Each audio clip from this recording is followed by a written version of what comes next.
First of all, just to thank all of you for coming for this presser, because this is my first official presser I'm giving, and I've not gone for the mainstream media, but I've gone for the Gen Z media, because hii ndio inapeperusha saa hii, hata hii ndio inashinda hata mainstream media, kwa sababu sasa nyinyi ndio mko na following kubwa sana.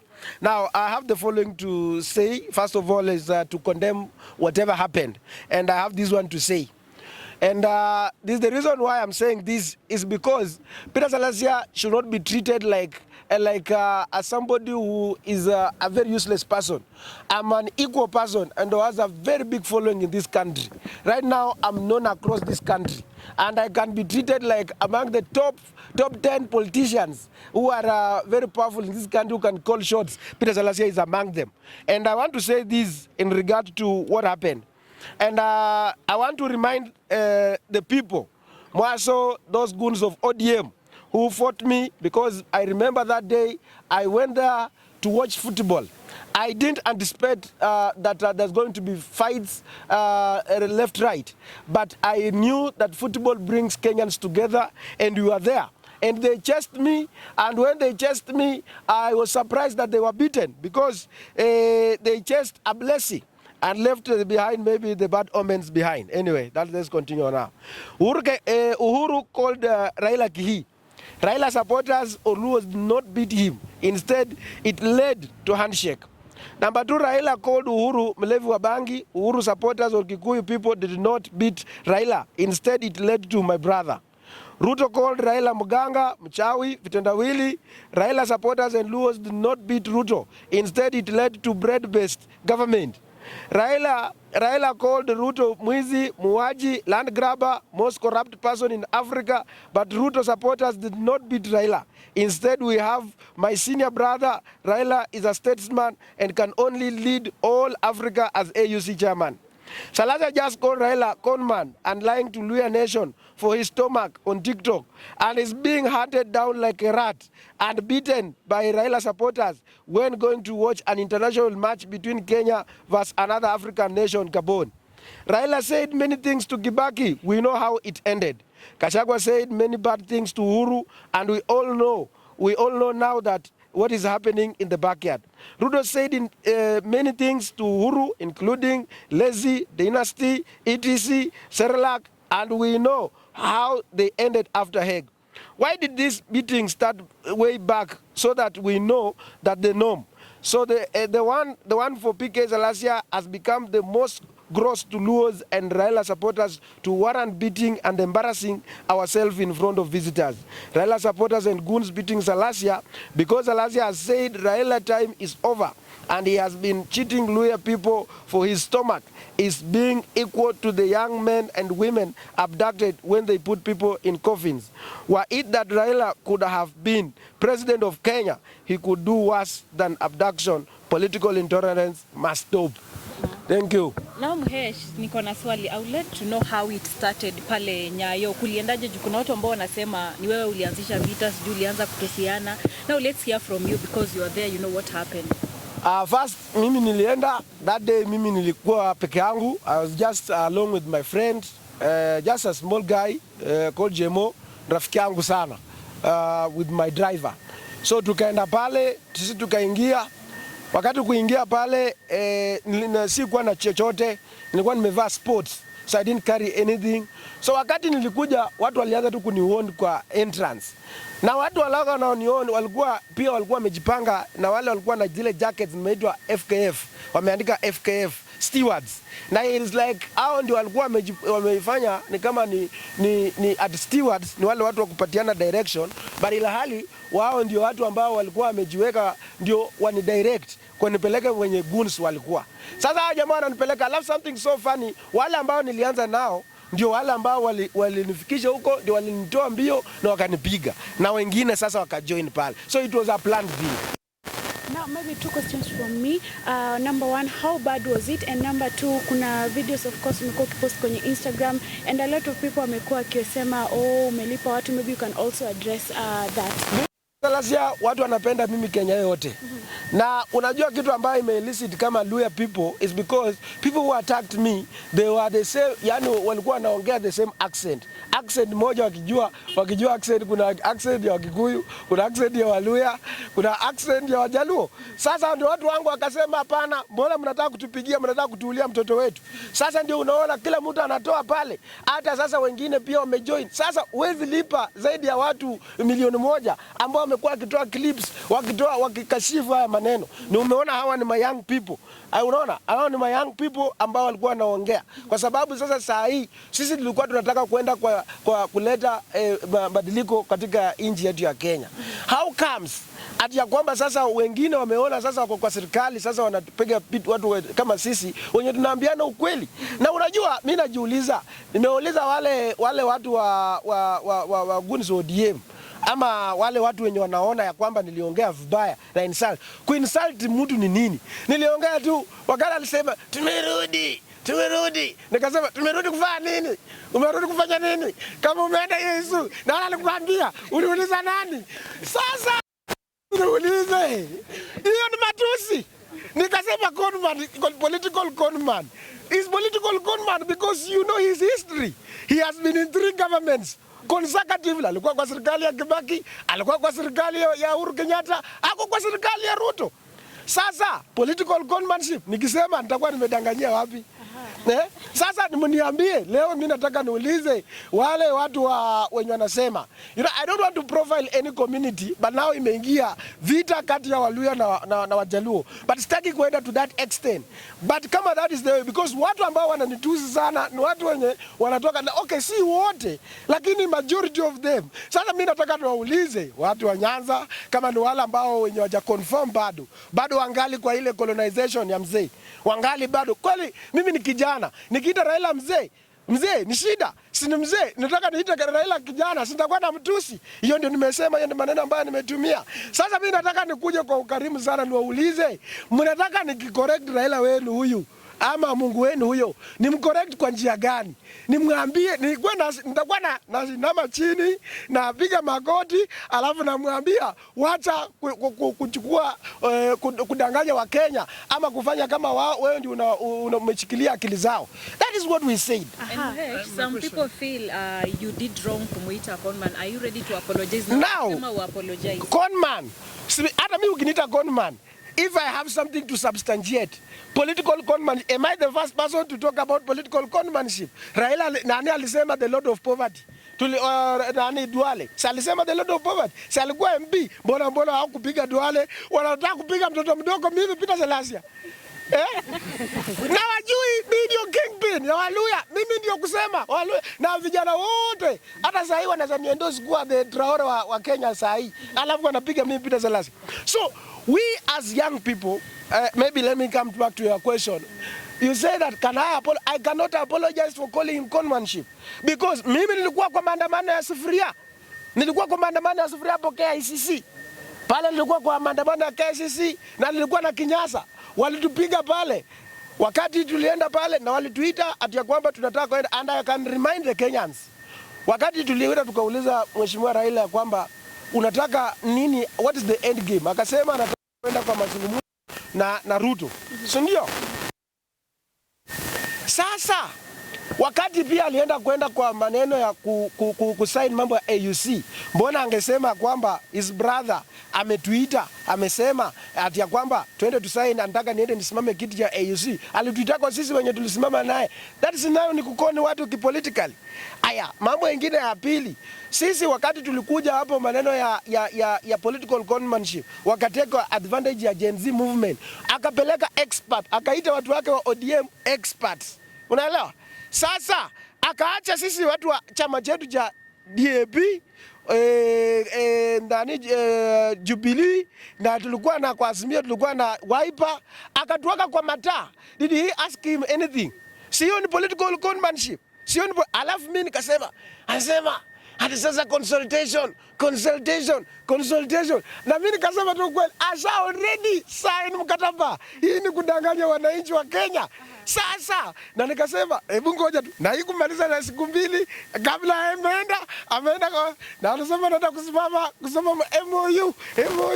Sasa mimi nauliza Kolkoni manjibu, hiyo ni shida ama si shida? Na mnanipiga. Bana nini? If it happened today, of course you're a youth, Honorable Raila Odinga akuite labda so that you can talk about everything. Are you ready to? Yes, mimi nitakuja nimwambie kama juzi watu tulikuwa tuna expect aongee mambo ya majority leadership yenye ya koti ili announce katika National Assembly, si ndio? Mbona ajai address hiyo maneno, aseme Azimio tunataka tukupatiwe what belongs to us. Sasa which means that is not serious with looking for the leadership. Unaona hiyo maneno? Sasa mimi nataka kupiga chini magoti, kuuliza wale watu ambao walinipiga chini, walinipiga mimi. Wakati nitakuwa kuanzia leo. Kwa sababu we are not stopping at any given point. Because this is the time that people need to know the truth. And no one enjoys the autonomy of Gunism. Sasa mimi nitakuwa napiga chini magoti, alafu napiga hivi alafu ndamwa. Because the older people like ukiangalia kina Kaluma, kina Mili, they are done. They are nobodies. They are busybodies. The only thing that they can benefit is to shout harder, and they are on record. Opondo Kaluma has been saying that Boraya shout Raila tosha. He is guaranteed of coming back to the parliament. Na angalia hao watu wakipata, they don't do work. Wanapotelea huku Nairobi. They are not like people like us. Every time we are on the weekend, we are coming up with initiatives, and that is what. Asa wewe kama ni kijana, unatusi kijana mwenzako. Na hiyo ndio imefanya. Na nyinyi nataka niambie our young people from the Luo Nation, don't accept your community to be profiled. Because as things goes like that, the Gen Z are going to profile the entire community that they don't want change. Let us forget about mambo ambayo imeongelewa, sijui nini. Sisi, we are the future of this nation. So if we allow this thing of worshiping Raila, worshiping sijui nani, iendelee, sisi nchi yetu ya Kenya itaenda kupata ukombozi maybe 50 years from now, 30 years from now. And we are the only people who are going to change the politics. And in fact, we had reached at the bridge. Do you know the political class wameungana pamoja? Because they know that if they don't ungana pamoja, they are done. So what we need to do is to unite together. Tuseme tukashifu. Sijaona hata ni Wajaluo kidogo sana ambao nimeona wakikashifu wale watu ambao wanasema kina Moshi wanaongea, wamelewa, hakuna Mjaluo yote ambaye anaweza wakashifu, wanaongea, wanasema nilipigwa na mafans wa Gabon, wana celebrate. Na unajui pia ndugu zangu pia wanaona. Na vijana wangu, pigeni kelele. Paka hasa nataka hii vita tunamaliza hivi. Nataka vijana wa Luo Nation watoe press statement. Waseme we disassociate ourselves from whatever happened at Nyayo Stadium. Sindio? Sisi wenyewe tumetusi. Hata Junet alitusi Ruto. Ati Ruto wewe ni kondoo yenye haina meno. Si alitusi? Si alisema? Mlisikia wakimpiga? Sasa, those are the conversation. No one has an autonomy of Gunism in this country. Mheshimiwa, tunaona pale Nyayo ulisema ulienda bila security kwa sababu unajua football is a peaceful game, na hata ukiangalia kule wako Mumias unanga security most of the time. So after this may happen, would you check on your security or what? Yeah, everything has changed.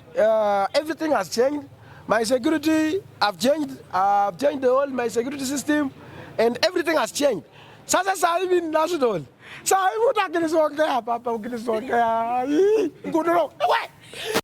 Sasa hivi utasiwa nisongea ovyo tunataka kuniattack. Umesikia je nimesema saa hii hakuna kusongea mheshimiwa kwa sababu sasa kuna watu ambao wako na bad intentions. And mimi I used to think Kenyans wanasema wanataka viongozi ambao wana mingle nao. Mimi wakati nilikuja mimi sipenda kukaa na VIP. Mimi nataka nikuje nikae na wananchi wa kawaida. Sasa kama mwananchi wa kawaida mimi nikikuja pale mnipige, mnataka muone viongozi wakuja wanadressia kwa sunroof, wanafanya hivyo. Is that what we want as Kenyans? Because now everyone will fear moving closer to the watu na pia mkuwe na security harassment.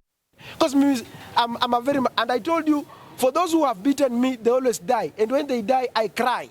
Because I like crying when I'm alone. I cry, then I say, oh God, why did you do that for that man? Oh, he had a family, he had what. So I like crying. At the moment I cry, God does things because I'm a truthful man. And I've always stood with Kenya. I never voted for the finance bill. As their MPs of Luo Nyanza, they voted for impeachment of Gachagua. What happened after voting for Gachagua? What have they changed? Unaona, tuendelee mbele. Watch, I have a question. Okay, apparently una condemn Raila because of all this. When kiongozi kama have you ever reached out to him? Wewe nikuulize tangu Raila aende AUC. Ulisikia kama ameita Kalonzo, ameita kina Eugene, ameita wenzake? Umesikia? Ulisikiako? Hata ametoa press statement, hata amewaita, amekataa kukuja. Na ulisikia wakati koti ilisema ati wanataka maneno ya Azimio ndio majority. Ulisikia akisema na sasa sisi viongozi wa Azimio tukuje pamoja, tuongee hii maneno, turudishe nyumba yetu pamoja, we bring change in the parliament. Alafu yeye anaongea huko nje, alishani mbaya. And yet he has the members of parliament he controls. Why can he order his members of parliament to come and do away with the Shah, with the act of the Shah that brought Shah in place? He's not that. He's like us. So that's why I've said that we are not, in fact, Raila has confused me because my focus was on the key leadership huko mbele. Na yeye alikuwa kama venye alikuwa retire kwa politics, and as long as he's in the active politics we will tell him the truth. Akiretire kama yeye ni mzee anataka heshima, awachane na siasa. Umesikia wewe wale vijana ambao mlinipiga, nasema mwambie baba mzee Raila ya kwamba akitaka heshima atoke kwa siasa. This ideology which says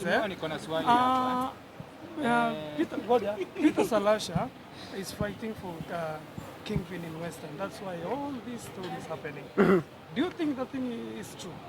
No, I'm not fighting. I always say that leaders emerge. There is no anyone who will come and say, like for example today, ati wewe sasa ni kiongozi, ati wewe ni king. You cannot. Leaders emerge. And what we really wanted is that we wanted Raila to be the statesman. But now, he should stop now commenting on the national issues. And I think that is the only way we are going to respect him. Sasa yeye, akirespond, wacha arespondie through his members katika bunge. Unaona?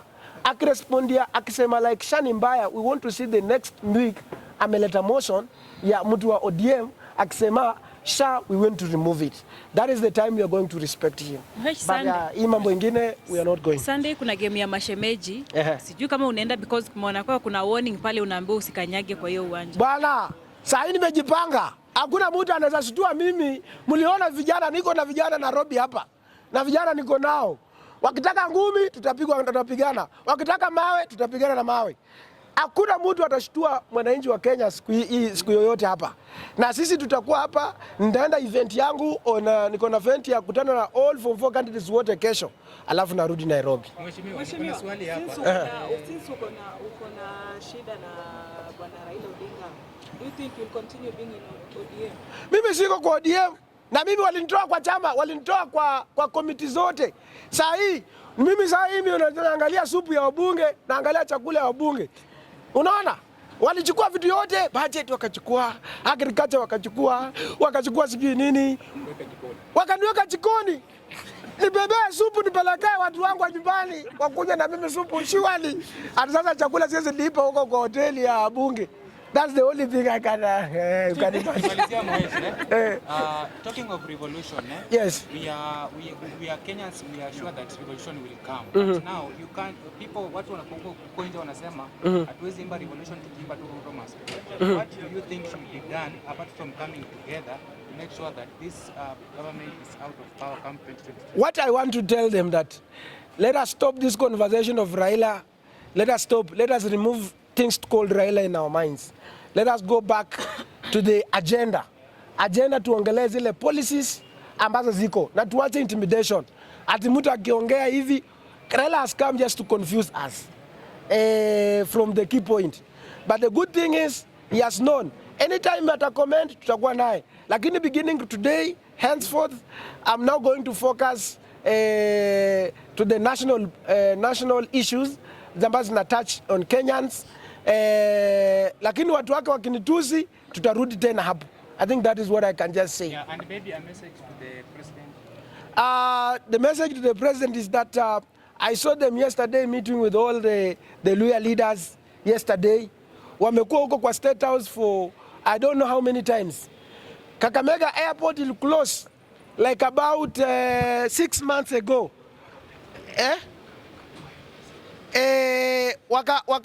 Wakaweka pale, wakaenda pale Kakamega airport ilifunga barabara zote zenye Uhuru Kenyatta alianzisha zote, hakuna contractor mai rudi huko. Level 6 hospital ilikwama, and alikuwa amepromise watu wa Kakamega ataleta 250 million, county iongeze 250, ilikunywa maji, sijui industrial whatever zilikunywa maji. Sasa hao bunge wanaenda huko wanakuwa na kikao ya kukunywa chai na wanapata handout wanarudi nyumbani. Nilisema hiyo ujinga ya kwenda kwa State House hiyo mimi nilikataa. Sienda hiyo maneno. So we are saying that going forward, let us force youth tuingelee na ile msisimuko, na those leaders ambao wanajifanya our kingpins ama viongozi wenu, they will follow.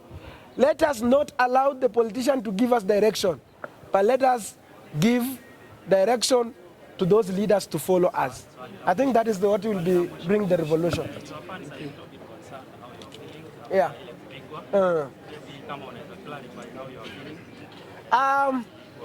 Nilipigwa, unajua sasa pale nilipigwa, si kwenda hospitali, lakini tunaita kwa Kiluya tingorambiri, ilikuwa mingi sana.